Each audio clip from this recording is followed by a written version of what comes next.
Tony. He's Mike, and this is week 5, our Halloween horror movies reviews and month extravaganza, whatever you want to call it.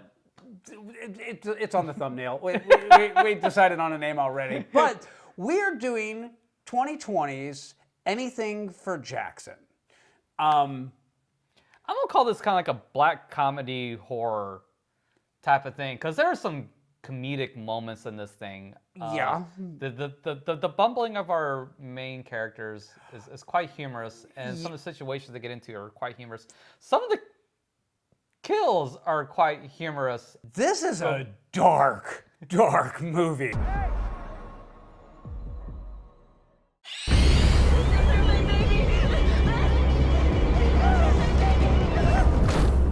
Holy shit! I found it funny. It's dark, but I found it hilarious.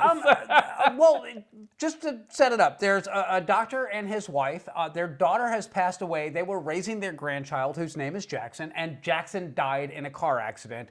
And they are trying to resurrect Jackson and literally make a deal with the devil. They have joined a satanic cult. And they are on the lookout for this book that's supposed to help them basically channel Jackson's soul back into the body of a unborn child. And everything about this movie stems from there. And you're absolutely right. It's got some really shockingly funny moments in it, and it's got some really shockingly horrific moments in it. It is equal parts both, and it was absolutely engrossing. This movie like sucked me in. Like the first, like you're like going, where are you going with this? Where are you going with this? And then the first big shock happens in the first scene. Yeah. And I was in from that moment on. What, baby? My name is Audrey, and this is my husband Henry. We feel this would be the best way for you to go missing. And then it just keeps escalating from there.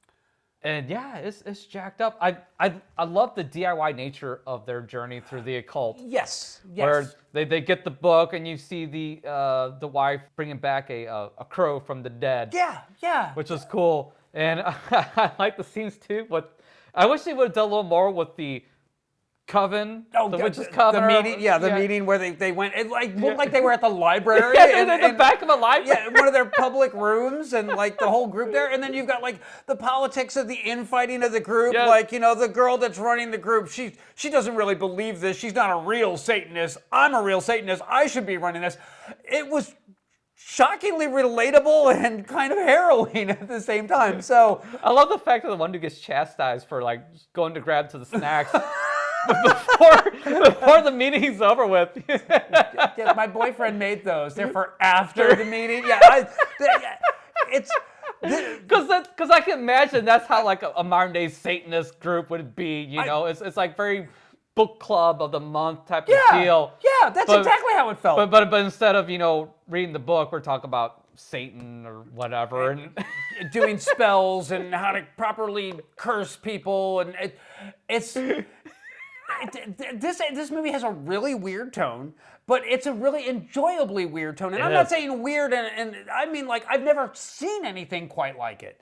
It's one of the few times where horror comedy have actually balanced well. Yes. Because people will try to tell me, and I still don't believe it, that American Werewolf in London is supposed to be a horror comedy. Never once I laughed in that movie, ever. There's a couple of one-liners in it that are kind of funny. Like, when he's at the movie theater talking to all the people that he died, or that he killed as a werewolf. Right.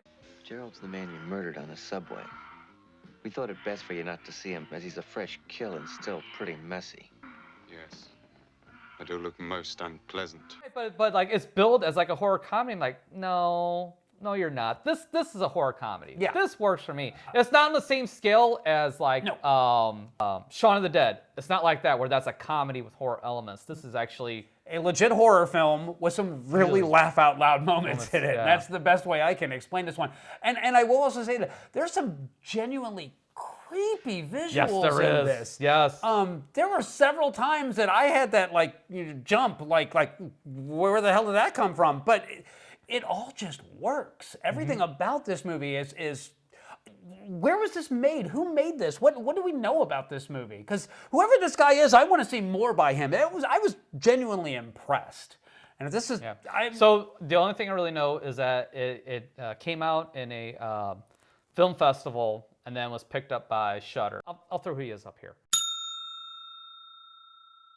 But that's all I know. I didn't dig deep into it because it's quick and dirty. Yeah, If yeah. you want deep dive, that's what Watch the World what Burn is Burn's for. for. So yeah. So. and this probably could have been a good candidate for a Watch the World Burn had we had known. I don't know how deep we are. I don't want to get too deep into the woods. I want to No. leave some surprises for everybody, but pay attention and look around on the screen because there's all kinds of shit going on in this. But it works from a character standpoint. It works from a story standpoint. It works from a horror standpoint.